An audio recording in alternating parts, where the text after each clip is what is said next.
She arrived on a Tuesday. Not a Sunday, the way important things arrive in sermons, and not a Friday, the way trouble tends to.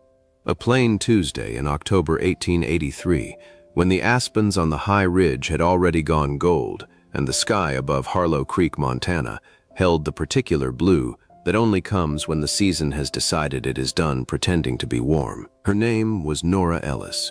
She was 28 years old. She stepped off the eastbound train with a worn leather satchel in one hand and a green-covered ledger pressed hard against her chest with the other, the way you hold something you are not entirely sure the wind won't take. Her hair was the color of a copper penny left out in the rain. Her eyes were the soft green of creek water in July.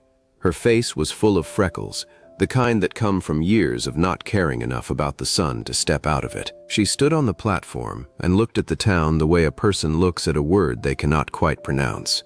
Careful, patient, not afraid, exactly, just not pretending it was familiar when it wasn't. The station agent told her the schoolhouse was a half-mile east, past the feed store and the livery stable and the property that belonged to James Colton, which was the biggest spread in the valley, and which James Colton had run alone for 11 years since his wife Eliza died of the fever that came through in the winter of '72. Nora thanked him. She picked up her satchel. She walked east. She did not know, walking past the livery stable that first morning, that James Colton was watching her from the fence line of his property. She did not know that he watched everyone who came into Harlow Creek from that fence line, the way a man who has lost things watches the road, carefully, without expectation, ready to see them leave again. James Colton was 38 years old. He had dark hair gone slightly gray at the temples, a 4-day beard the color of river mud, and the particular stillness of a man who has long since made peace with the fact that the world does not require his opinion. He wore a pair of brown suspenders over a worn cream-colored shirt, work pants the color of dust, and boots that had been resoled twice. He was not a large man, but he was a solid one, the kind that the mountain country makes out of men who stay long enough. He watched Nora Ellis walk past his fence line with her leather satchel and her green ledger and her copper hair loose in the October wind, and he thought, "She won't last the winter." He had thought this about the last 3 school teachers. He had been right about all of them. The first winter she lasted without complaint. Nora Ellis moved into the 2-room house behind the schoolhouse and made it habitable the way people who have always lived practically make things habitable. She replaced the cracked window glass herself with a pane she ordered from the hardware man in Billings. She caulked the gaps in the north wall with rags and pine pitch. She found a cast-iron stove at the back of the general store that nobody had claimed and dragged it to the schoolhouse with the help of 2 of her older students, who were 12 and 14, and who had never been asked to help a teacher do anything that wasn't inside a book. She taught 15 children, ranging in age from 6 to 16, and she taught them the way she did everything, which was directly, without sentimentality, and with the clear-eyed conviction that everyone in the room was capable of more than they thought. She had opinions about reading and arithmetic and the history of this particular part of the country, and she offered them without apology and listened to arguments against them with genuine attention, which was new enough to the children of Harlow Creek that several of them went home and mentioned it to their parents. By December, the parents had an opinion about Nora Ellis. It was favorable. By January, the children had an opinion about her. It was more than favorable. It was something closer to trust, which is what happens when a person shows up the same way every day for long enough. James Colton formed no opinion in December or January. He was busy with the cattle in the low pasture and the fence line on the north ridge and the particular arithmetic of a Montana winter, which is always slightly worse than you planned for. He was aware that the new school teacher had stayed.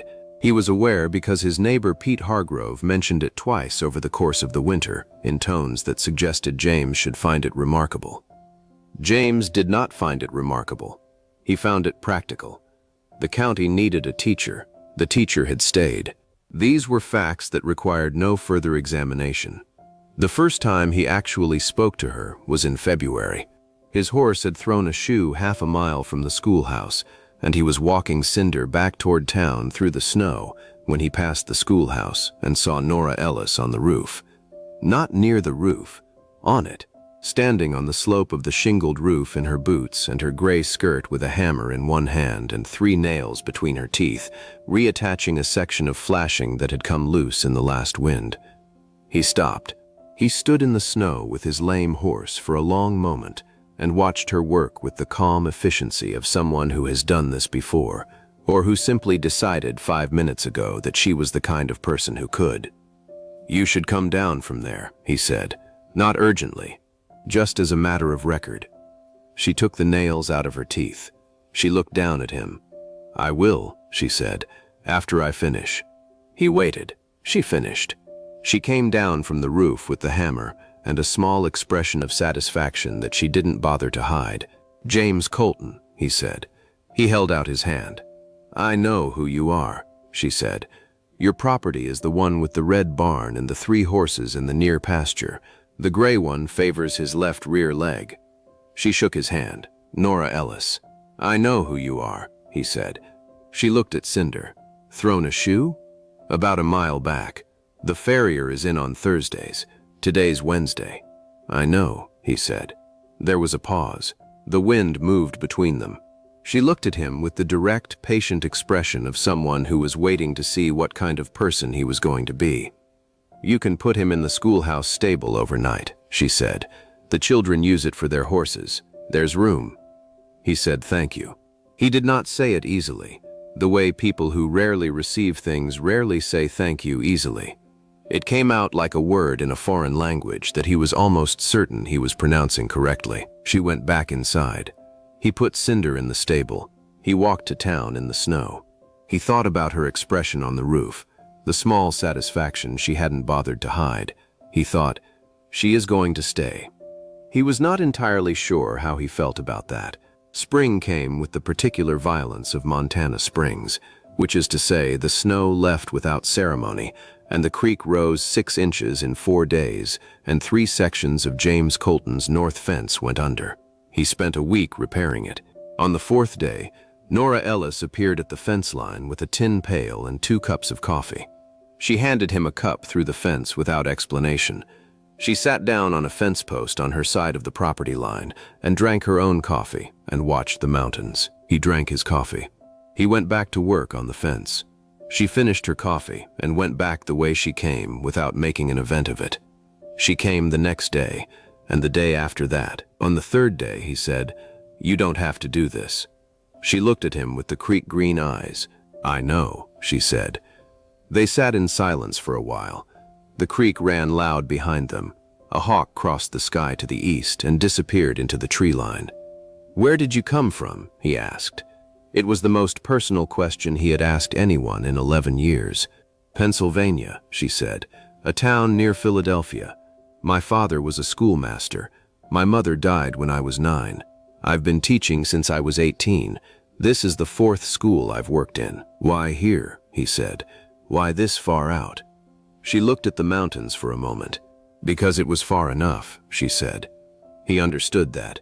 He did not say so. But she looked at him and he thought she knew he understood it anyway. That was the beginning of the coffee. 3 times a week through April and into May. She brought it without announcement. He accepted it without ceremony. They talked about small things and occasionally about large ones. The cattle market, the new railroad spur being planned 20 miles south, whether the county school board would fund a 2nd room for the schoolhouse, which Nora had requested, and which the board was considering with the particular speed of bureaucracies that are not entirely sure a problem exists. She told him about the reading group she had started on Tuesday evenings. He told her that the gray horse with the bad leg was named Pilgrim and had been with him for 9 years and had a particular dislike of thunder. She told him about a student named Thomas Greer, who was 14 and brilliant, and whose father wanted him working the cattle and not sitting in a schoolhouse. He told her that Thomas Greer's father, Walt, was a good man who was afraid of something he couldn't name, which was the ranch failing and leaving his boy with nothing, and that sometimes the most loving thing a person can do gets expressed wrong. She looked at him for a long time after he said that. "That's a wise thing to say," she said. "It's just what I've seen," he said. She kept looking at him. He went back to work on the fence post. There was a moment in May, late afternoon, when the light was doing the thing it does in Montana in May, which is to turn everything briefly gold, that he looked up from the fence line and she was looking not at the mountains but at him, not studying him, not evaluating, just looking the way you look at something that has become familiar without your entirely noticing when it happened. He looked away first. He was not sure why. Summer brought the school term end, and with it a fact that neither of them had spoken aloud, but that hung between them through the whole of June like a door left slightly open in a warm room. Her contract ran through the summer term. The county board had offered her a renewal for the following year. She had not yet signed it. James Colton knew this because Pete Hargrove mentioned it at the feed store in the third week of June, in the tone of a man relaying information he finds significant without being able to say exactly why. James said nothing in response. He bought his grain. He drove home. He did not sleep well that night. He told himself this was unrelated to Nora Ellis's contract. He was almost able to believe it. She came to the fence line on a Thursday morning in July with the coffee. He was already there, repairing a section he had repaired before and would repair again. The creek had gone down. The mountains were clear. A meadowlark was making its particular argument to the morning from somewhere in the tall grass. She handed him the coffee. She sat on the fence post. He drank the coffee and worked, and they talked about the school board and the new room and Thomas Greer, who had been allowed by his father to stay in school for the next year, which Nora had accomplished through a conversation with Walt Greer that James suspected was more complicated than she made it sound. And then there was a silence, the long kind, the kind that has something in it. "I haven't signed the renewal," she said. He kept his hands on the fence post. "I know," he said. "I want to ask you something," she said. He waited. "Why do you live alone?" The question arrived the way honest questions always arrive, without warning, without malice, just the clean fact of it, sitting in the morning air between them. He put down the fence tool. He looked at the mountains for a long moment. The meadowlark had stopped. "My wife died," he said. "Eliza, 11 years ago." "I know," Nora said, "but that's not what I asked." He looked at her. She was looking at him with the creek green eyes, direct, patient, not unkind, just honest. "Because no one ever stayed," he said. It was the truest thing he had said to anyone in 11 years. It came out the way true things come out when a person stops managing them, quietly, without drama, and when it landed in the air between them, it had a weight to it that neither of them pretended wasn't there. She looked at him for a moment. "I'm staying," she said. She said it the way she said most things, directly, without ceremony, the way she had nailed the flashing back onto the roof in February, as a simple, plain statement of fact about what she had already decided. He didn't say anything for a long time. The creek ran. A cloud moved over the sun and moved off again. "You haven't signed the contract," he said. "That's a different kind of staying," she said. He looked at her. She looked back at him. The morning held them both for a moment in the particular way that mornings hold people who are on the edge of something. "Come to supper," he said. It was not a question, but it was not an order either. It was the only honest thing he could think of to say. She looked at him for a moment. Then she said, "All right." She came to supper on a Friday evening in July. He cooked a roast and potatoes and biscuits, which he had not cooked for company in 11 years, and which were imperfect in the way that things made for someone specific are always imperfect. She ate them without comment, which was its own kind of grace. They sat on the porch afterward and watched the last light leave the mountains. The conversation moved through things they had said before and things they had not. She told him about her mother. He told her about Eliza. Not everything, just the shape of it, the way the house had felt afterward, the particular silence of a place where someone used to be. She listened the way she listened to her students, with full attention and without the need to fill the space with reassurance. When the dark came down, she stood up and gathered herself to leave. He walked her to the road. They stood for a moment in the quiet. "The contract," he said. "Sign it." She looked at him.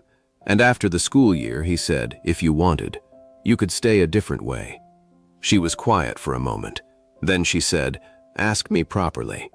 He took off his hat. He held it in both hands. He looked at her in the dark, this woman who had arrived on a plain Tuesday in October and fixed the roof and brought the coffee and asked the only honest question anyone had thought to ask him in 11 years. "Nora Ellis," he said, "I would like you to stay." She looked at him for a long, quiet moment. "I already told you," she said. "I'm staying." She walked back up the road in the July dark. He stood and watched her go until the dark took her, and then he put his hat back on and stood there for a moment longer, with the mountains and the creek and the meadowlark that had started up again somewhere in the tall grass. And he thought, for the first time in 11 years, that the house behind him felt like a place worth going back into. They were married in October, 11 months after she stepped off the train with her leather satchel and her green ledger pressed against her chest. The aspens on the high ridge were gold again. The sky was the same particular blue. Nora signed the school contract for the following year, and the year after that. The county board funded the second room for the schoolhouse, which she had been requesting for 2 years, and which arrived, as things from county boards tend to, precisely when it was needed, and no sooner. Thomas Greer stayed in school. He was accepted by a teacher's college in Missoula at the age of 17, which Nora had arranged through a correspondence with the admissions office that had taken 8 months and which she mentioned to no one, including James, until the letter arrived. James repaired the north fence every spring and accepted coffee through it every morning that the weather allowed. The fence stopped needing repairs as often. He attributed this to better materials and did not say the other thing. Pilgrim, the gray horse with the bad leg, lived to be 22.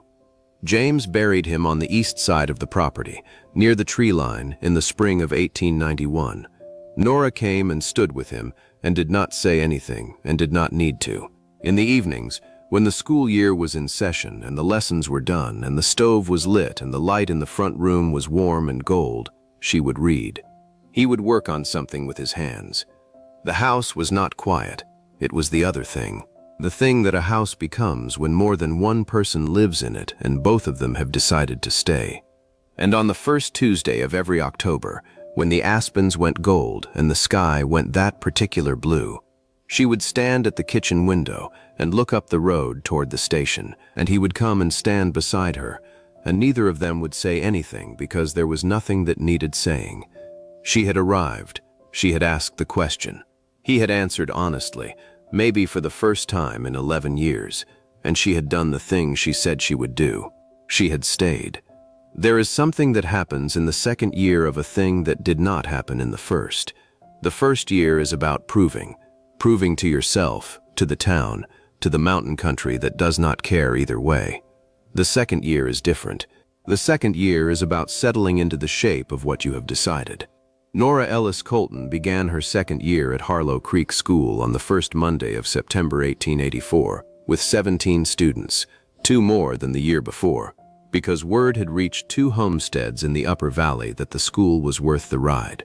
She had asked for and received a second reader from the county, which arrived in August wrapped in brown paper, and which she unwrapped on the schoolhouse steps on a Saturday morning with James standing behind her, drinking his coffee, watching her face when she saw it. Her face when she saw it was the same face she made when something was exactly right. Not surprised, not performatively delighted, just settled into rightness the way a good door settles into its frame. He had come to know that expression well. He had come to look for it. The town of Harlow Creek had its own process of adjusting to Nora. Towns always do when a new person comes into them and turns out to be a permanent fixture rather than a visitor. The adjustment is gradual and largely unspoken, consisting mostly of people beginning to factor you into their ordinary calculations without remarking on the fact. Martha Greer brought Nora a jar of preserved peaches in November and said nothing about the previous teacher who had spent 3 months declaring Montana inferior to Ohio. Pete Hargrove, who had been mentioning Nora to James at the feed store with the persistence of a man convinced he is managing something, eventually stopped mentioning her at all. That was the clearest sign. She had become part of the ordinary texture of the place. James noticed these things the way he noticed most things. from a distance, without comment. He found that most observations did not require speech to remain valid. What he observed about Nora in the second year was this: she was more comfortable, not the cautious efficiency of the first year, when everything was still being proved, but something looser and more certain. She argued with the county board by letter, with a directness she had previously reserved for conversations she already knew she would win. She planted a kitchen garden along the south wall of the ranch house and grew tomatoes and beans and a frankly optimistic amount of squash. She noted the squash failure in her green ledger without bitterness. Next year, east wall, more shelter from wind. The morning he found that entry, he built a low windbreak from spare pine boards along the east wall before she was up. He said nothing about why. She came out and found it and looked at him across the yard. "Thank you," she said. "It needed doing," he said. That winter was hard. Montana winters are always hard, but the winter of 1884 into 1885 was particularly committed to the fact of itself. The temperatures dropped to 30 below in January and stayed there for 11 days, which froze 2 sections of the creek and killed 2 of James's young cattle before he could get them into shelter, and made the walk from the ranch house to the schoolhouse a project requiring preparation. She made the walk anyway. Every morning, she wore James's old buffalo coat over her own wool coat, and she wore the heavy boots he had ordered for her from a catalog in September, which she had argued against the expense of, and which she was now, he noted with quiet satisfaction, exceedingly glad to have. On the worst Thursday, temperature not risen above 20 below since Monday, she came into the kitchen at 5:30 and found him already up, already dressed, already making coffee. "I'll walk with you," he said. Not a question. "You have cattle," she said. "They'll wait an hour," he said. She looked at him across the table.